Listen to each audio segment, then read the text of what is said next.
ओम गंग गणपतये नमो नमः। श्रीमद् वाल्मीकि रामायण युद्धकांड 33वां सर्ग। शर्मा को सीता को सांत्वना देना, रावण को माया का भेद खोलना, श्री राम के आगमन का प्रिय समाचार सुनाना और उनके विजयी होने का विश्वास दिलाना। विजय नंदिनी सीता को मुंह में पड़ी देकर शर्मा नाम की राक्षसी उसके पास स्त्री आई, जैसे प्रेम में रखने वाली सखी अपनी प्यारी सखी के पास जाती है। सीता राक्षस राज की माया से मोहित होकर दुख में पड़ गई थी।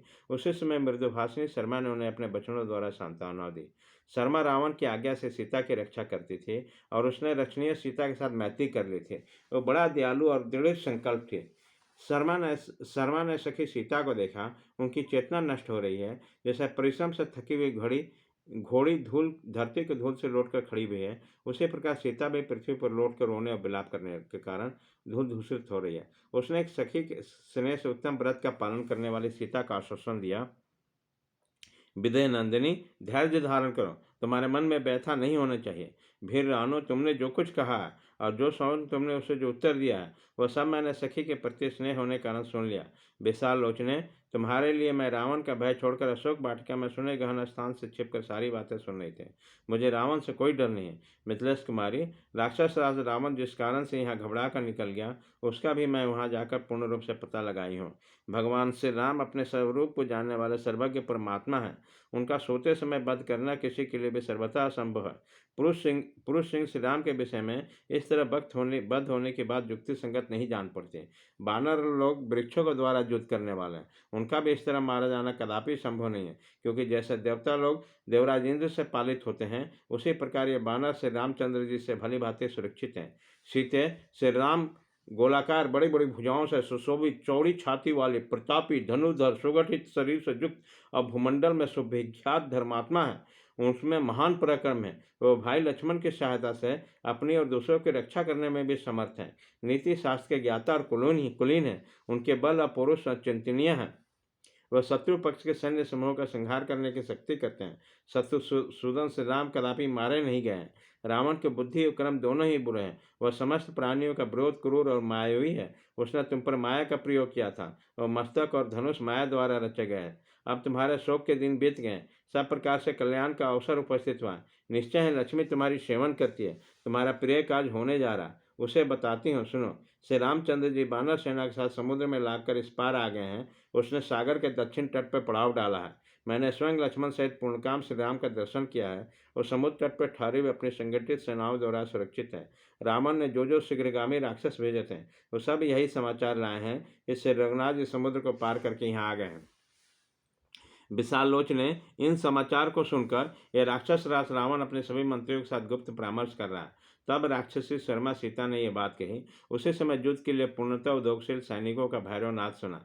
डंके के चोट से बजने वाले धांसे का भयंकर नाद सुनकर मधुर भाषणी शर्मा ने कहा, भीरू, यह भयानक भेरीनाद युद्ध के लिए तैयारी की सूचना दे रहा है। मेघ की गर्जना के समान रणभेरी के गंभीर घोष तुम भी सुन लो। मतवाले हाथी सजाए जा रहे हैं, रथ में घोड़े जोते जा रहे हैं और हजारों घुड़सवार हाथ में भाला लिए दृष्टिगोचर रह रहे हैं।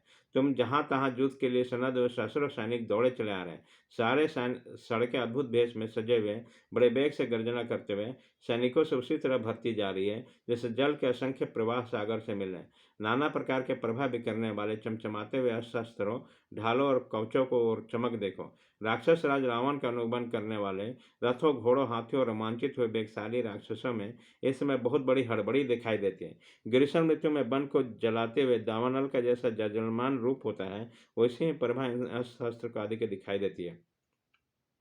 हाथियों पर बजाते हुए घंटों का गंभीर घोष सुनो, रथों का घरघराहट सुनो और हिनहिनाते हुए घोड़ों तथा भांति भांति के बाजों की आवाज़ भी सुनो।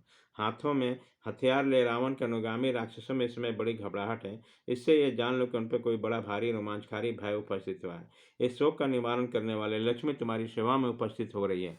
तुम्हारे पति कमलनयन श्री राम क्रोध को जीत चुके हैं। उनका पराक्रम अचिंतनीय है। वो दैत्यों को परास्त करने वाले इंद्र की भांति राक्षसों को हराकर सम्रांगण में रावण को वध करा के तुम्हें प्राप्त कर लेंगे।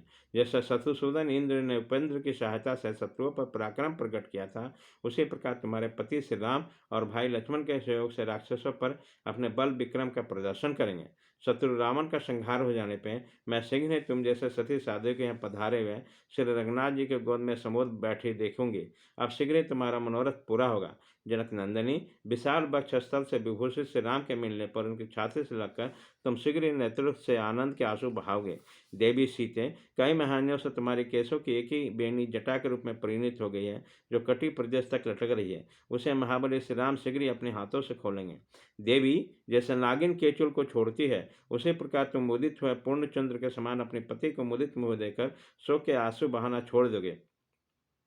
मिथिलेश कुमारी, सम्रांगण में शीघ्र ही रावण का वध करके सुख भोगने योग्य श्री राम सफल मनोरथ हो, तुझे प्रियतना के साथ मनोवांछित सुख प्राप्त करेंगे।